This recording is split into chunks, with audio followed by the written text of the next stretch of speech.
Hello everyone, it's Sean. I'm back again. And this time I'm going to try painting the top phasers of Voyager. But as you can see, I have a slight problem. Got a bit overzealous with the decals and got a window decal. It's very close to the phaser. But I was thinking on the drive home, I have a slight idea for the dark brown. Give me 1 minute. I have the dark brown Sharpies here. So I'm going to experiment. I mean, I'm sure it's not the same brown as it is there. I'm sure it's actually going to turn out to be a bit darker. So actually I'm going to use those cue cards first to test it out. Both in, yeah, you see that line there? It's darker, that's for sure. So before I commit to that, I'm actually going to find the dark brown Tamiya. I've got my finest brush, which is actually here. And I'm going to get the water and try to do it manually and see if I can. Now there's an idea. There's a good idea. Brace the ship up so that the paint won't end up on the getting in the window after all. It's perfect. So I'll be right back with the results. Okay, so I've got the water, got the fine paintbrush, medium brown. Regular brown. Should be this one. The bench brown. Might have to use the vice grips to release it again. Where are they? Be right back. Don't be too concerned about the flat earth. Hopefully it will change color as it's applied. Start with the area near the phaser first. Ah, that's better. See? Oh, well, maybe you can't see. Ah, there. Right there. Of course, I know I'm left-handed, so it's difficult, but this is good. That way it doesn't risk going over on top of the marker. So I think I can use the thicker one now, which should be this one. Yeah, All right, here we go. Let's see how we do here. In camera range again.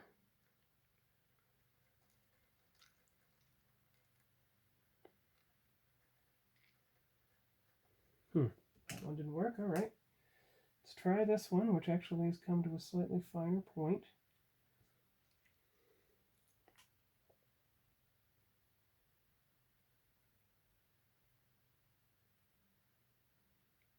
Yeah, it is better, actually.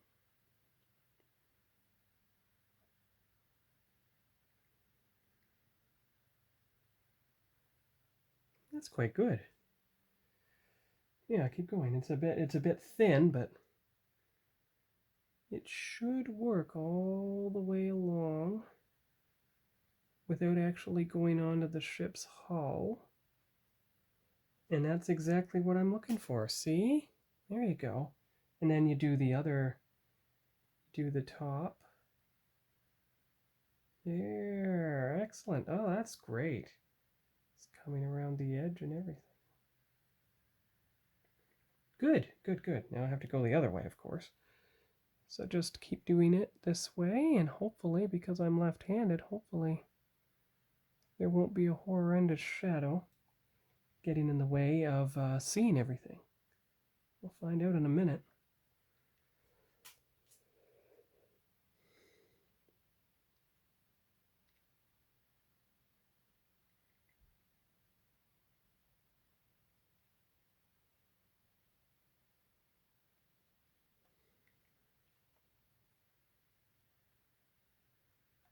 That's pretty good.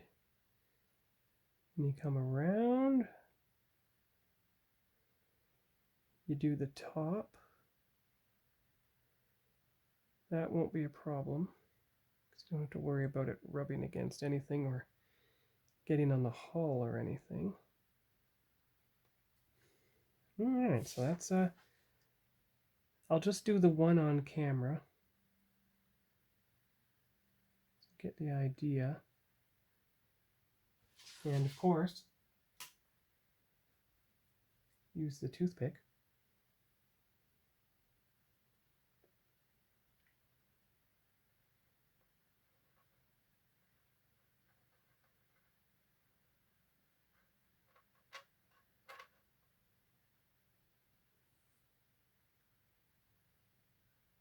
To clean up any excess.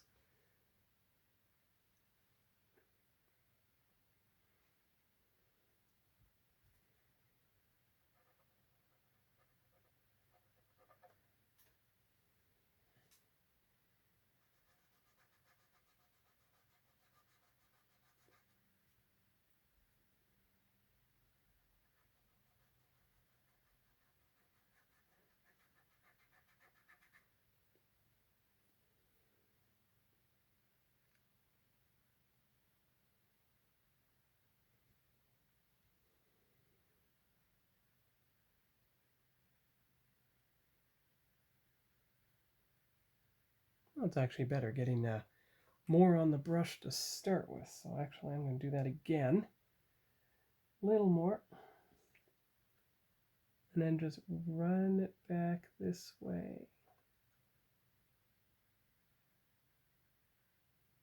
There you go. Good. And then you tilt it this way and you get at it from the inside. Now some of it has already fallen onto the inside, which is great, but just to run it back in a controlled manner, always aiming for the inside of the part so that you don't get too much on the ship itself, just on the phaser.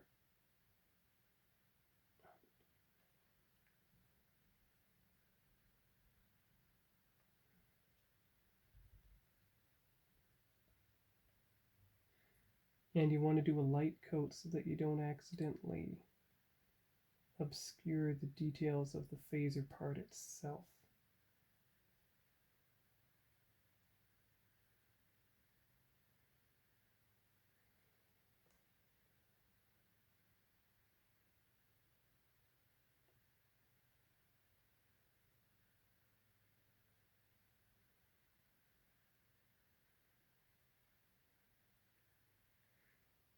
Yeah, and you can touch it up as you see fit, but there you go. There's a completed port side saucer phaser of Voyager. Put it down and get a good picture. And with the paint I used for it, the Tamiya Flat Earth.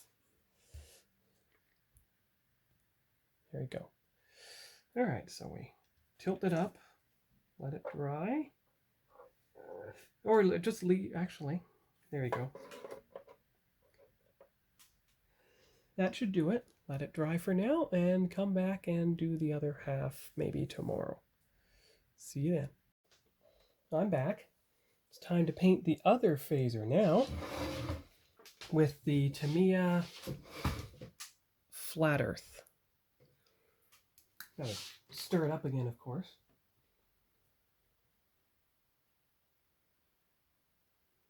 So I'll come back when I start applying paint. Doing this on Thursday, I want to make sure it has time to upload to Dropbox for Friday so I can splice it all together and upload it. All right, back to painting now. I figure just one, if I can, one long stroke until the color runs out, and then you refresh it.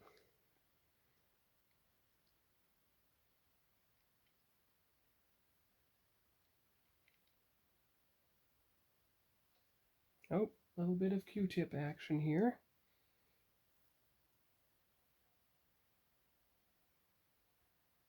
There we go.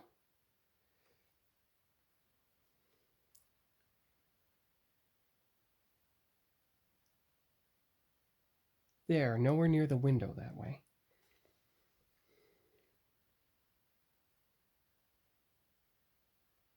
Of course, as I found out with the port side phasers, it might need a second coat at some point.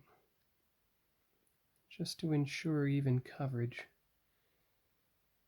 Because the ridges on the phasers run up and down, but I'm actually painting it, you know, at right angles to that.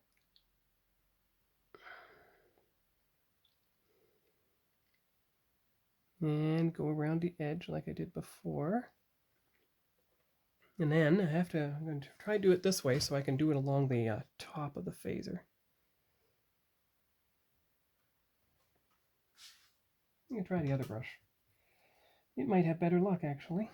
Let's see how we do here.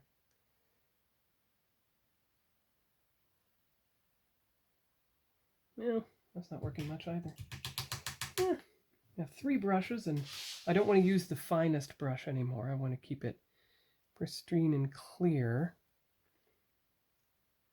Well, that's better. That's better. There we go. Yes, I will give each phaser a second coating.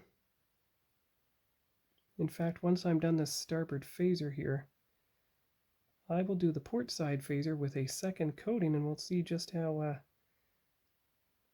it works.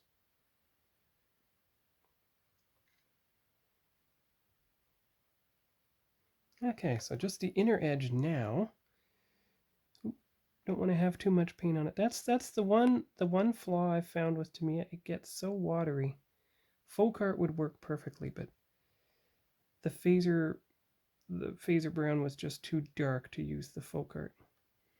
So I had to settle for the Tamiya. And besides, if it spills over onto the hull even a little bit with the Sharpie, it's pretty impossible to get it off there. So having a water-based paint is much easier. All right, so that's about as much. Oh, the edge. There you go.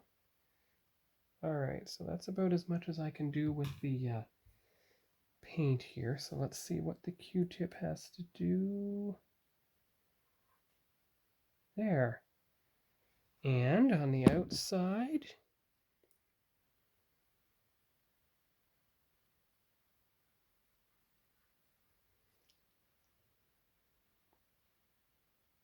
there we go.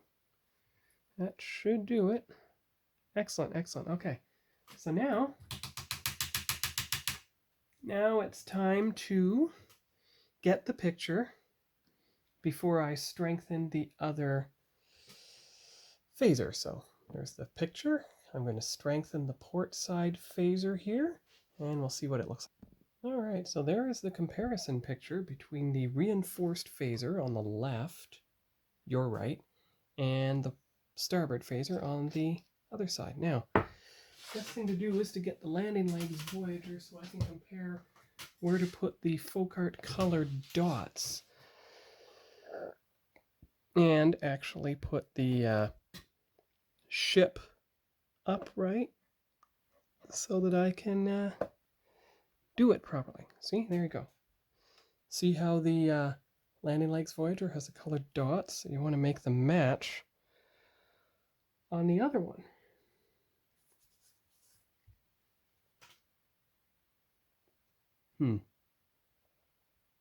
Well, that's probably something to do for another time. Phasers are done, so that's enough for now. Because after I do that tiny bit of detail painting, there won't be much left to do for the model. So actually, I will take the picture now.